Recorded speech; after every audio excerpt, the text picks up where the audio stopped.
চলমান ছাত্র আন্দোলনের সঙ্গে একাত্মতা প্রকাশ করেছে সুশাসনের জন্য নাগরিক সুজন। কোটা ইস্যুতে নিহতদের নাম পরিচয় প্রকাশ সহ 10টি সুপারিশও দিয়েছে এই সংগঠনটি। বৃহস্পতিবার সংবাদ সম্মেলনে বক্তারা দাবি করেছেন নৈতিক ও রাজনৈতিকভাবে সরকারের পরাজয় ঘটেছে।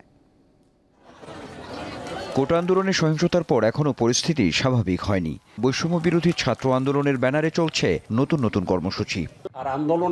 এমন প্রেক্ষাপটে বৃহস্পতিবার ঢাকা রিপোর্টার্স ইউনিটিতে সংবাদ সম্মেলনের আয়োজন করে সুশাসনের জন্য নাগরিক সুজন। এতে উদ্ভূত পরিস্থিতি সমাধানের দাবির পাশাপাশি 10টি সুপারিশ তুলে ধরা হয়। এই মামলা প্রত্যাহার, নতুন করে মামলা না দেওয়া, গ্রেপ্তারকৃতদের মুক্তি দেওয়া এবং গায়েবী মামলা, ব্লক রেইড করে ঢালাওভাবে যে গ্রেপ্তার করা হচ্ছে সেগুলো বন্ধ করা। আজকে এই যে ছাত্র সমাজ যে তাদের দাবি এইসব নিয়ে সামনে এসছে, আমরা সুজনের পক্ষ থেকে তার প্রতি একাত্মতা জ্ঞাপন করি। এই ছাত্রছাত্রী আমরা সবাই বঞ্চিত, আমাদের ভোটাধিকার থেকে বঞ্চিত, আমাদের মৌলিক নাগরিক অধিকার থেকে বঞ্চিত। সংবাদ সম্মেলনে উপস্থিত বক্তারা জানান, পরিস্থিতি মোকাবেলায় সরকার নৈতিক ও রাজনৈতিকভাবে ব্যর্থ হয়েছে।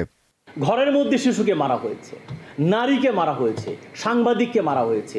তো এইটা যদি গণ অভ্যুত্থান না হয় তাহলে কোনটা গণ অভ্যুত্থান আমি ঠিক জানি না। কাজে 2024 সালের আমি বলছি এটি গণ অভ্যুত্থান হয়ে গেছে এবং সেই গণ অভ্যুত্থানের রেশ এখনও কিন্তু চলছে এবং এর মধ্য দিয়ে সরকারের নৈতিক এবং রাজনৈতিক পরাজয় নিশ্চিত হয়ে গেছে। এতগুলো মানুষের প্রাণ নিয়ে নেওয়া হবে, এটাকে আমরা কিভাবে ক্ষমা করে দেব? এটা তো আসলে ক্ষমা করারও কোনো সুযোগ নেই। এবার যদি আমরা বিচার না পাই তাহলে বাংলাদেশ থেকে বিচার শব্দটা হয়তো একদম উঠে যেতে হবে। এইভাবে চলতে থাকলে সামনে পরিস্থিতি ভয়াবহ রূপ নেওয়ার আশঙ্কাও ব্যক্ত করেন বক্তারা। আনোয়ার হোসেন, দীপ্ত সংবাদ, ঢাকা।